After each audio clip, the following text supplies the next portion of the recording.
Hey, Kyle Leon and John Barbin here today with some advanced fat loss tips and tricks for all the ladies at home that would like to accelerate their fat loss results. Because truth be told, women have a lot more difficult time losing weight, and it's just a genetic truth. It's evolution. It's something that we can't avoid, but there are some things we can do to actually speed up a female metabolism that a lot of people do not talk about. The fitness information out there does not talk about, because it's relatively new research. Correct, John? Yeah. One of the major differences is women's hormones tend to fluctuate much higher and much lower than guys. And specifically when a woman's dieting, her number one fat burning hormone crashes a lot faster than a guy's.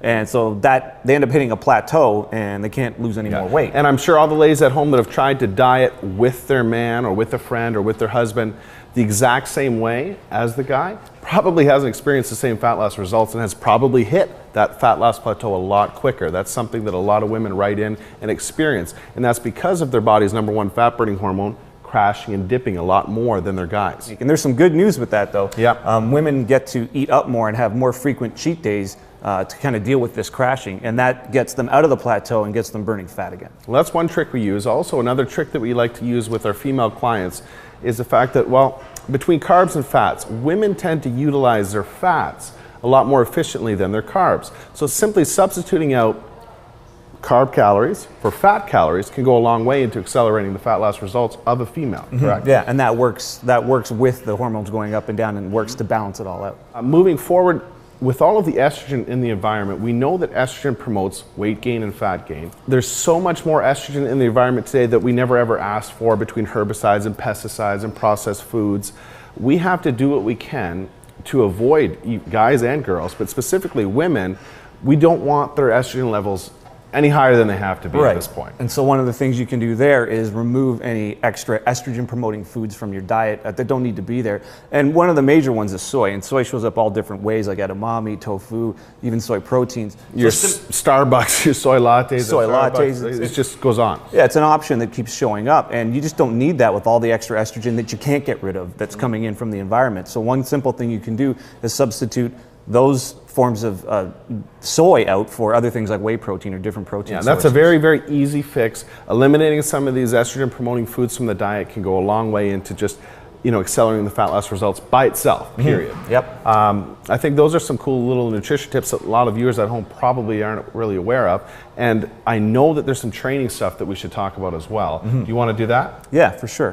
One of the major things is a difference in intensity between men and women with training. Women seem to do better with moderate training levels, both with their weight training and their cardio. So guys, on the other hand, can go much more intense with training, but then can go much lower intensity with cardios. So it's sort of like guys go to the extremes, but women tend to work better and burn more fat when they stay in the moderate intensities for both their weight training and their cardio. What about length of a workout? Is there any genetic difference that we found to be more beneficial for a female trying to lose fat compared to a man? Or is it more just the intensity? I think the intensity is most important. Now that intensity works itself into the length of the workout, but women can actually train longer than men if they want to, but it's the intensity that's more important. Okay, gotcha. Moving forward, we know that there's some exercises that women just do not need to do. They just don't need to do them.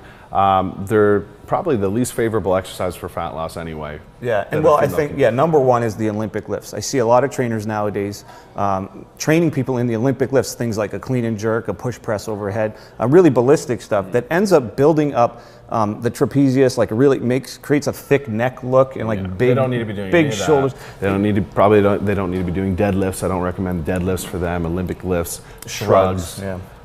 Anything of that nature, the heavy compounding movements are not usually necessary. No, it's not going to give you a balanced look. It's going to give you an overly thick upper body look, kind of like a male bodybuilder. So that's definitely exercises to stay away from, and it's not going to help with getting the heart rate up or burning fat. Now, one I see women do all the time in the gym that I really recommend against are sort of weighted abdominal, weighted core exercises, weighted oblique exercises that are going to do nothing but widen the waist. Yeah, now that's a big mistake and a big misconception that somehow training your abs and training your abs more often and heavier is going to make them leaner and smaller. No. But in reality, it just makes you blockier and thicker through that area. It'll actually make your waist bigger.